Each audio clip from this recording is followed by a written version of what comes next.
Welcome, my name is Colleen Tauke and I'm the sewing specialist at Fons and Porter. In this Quilting Quickly tutorial, I'll show you how to put together the blocks for the table runner called Tablescapes.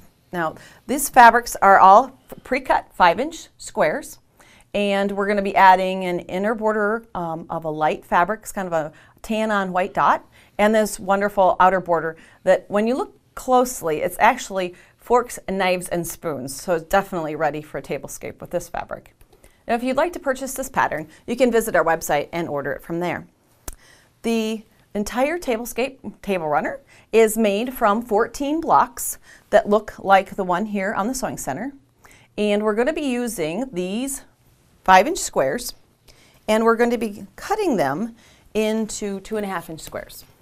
Now, some people say, why would you take a pre-cut 5-inch square and then cut it again to use it? Well, in order to make this with all these wonderful fabrics, you would have to buy yardage, approximately 1/8. In order to get a 5-inch square, you'd have to buy a 1/4 yard of each of the fabrics, which would be quite a bit of yardage and a lot extra. In the pre-cuts, you would get 1 or 2 squares of every fabric from the line, therefore you get more variety. So that's why we like using the pre-cuts. Okay, we're going to be cutting the 5-inch square then in half both directions. And you'll notice that this fabric is a directional print. So we kind of want to keep that in mind as we're actually constructing these small blocks.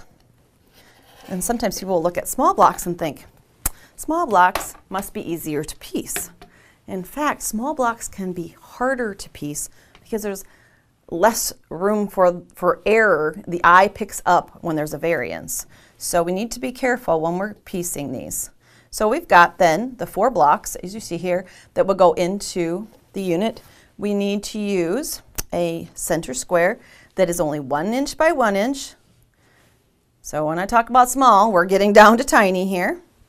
And then we're going to be using 4 of those light colored bars to piece together our block. And the centers, the light is kept consistent through all of the blocks. The centers will vary. You'll want to contrast with whatever the outer squares are so that you kind of get that pop and that weave going through there. Now you just need to construct rows. So we're going to be putting these into a row, the center into a row, and then the top row. And I've got my rows constructed here, so I'm going to show you a little tip.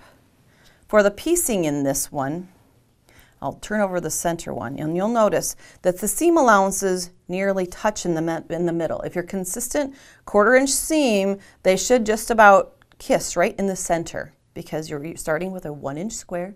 You're reducing a 1/4 inch on each side, leaving 1/2 inch that actually appears in the block, and your 1/4 inch seams to the back.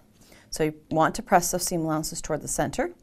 And on the top and bottom row, then you're going to be pressing your seam allowances toward the outer, to your squares. That means that when you join them, and you can see here I've stitched with red thread so you can see, the seams allowances will be opposing. So that way you will get a nice, neat square in the center. And what I mean by opposing is that when you put these right sides together and match that up, the seam allowances won't ride on top of each other, but in different directions, as you can see here. That way you can create the 14 different blocks that you need for this tablescape. And then you'll be adding that floating kind of sashing.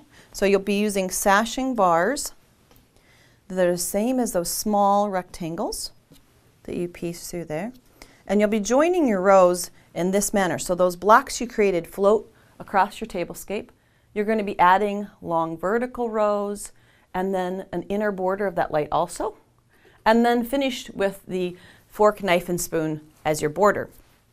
Do remember that if you are a person who looks at particular detail, that is a directional print, that you will want this one is placed so that the knives, forks, and spoons are all pointing toward the center on the long borders, and again towards the center on the top and bottom border. If you'd like to see more of our video tutorials, visit our website. Thanks for joining me today.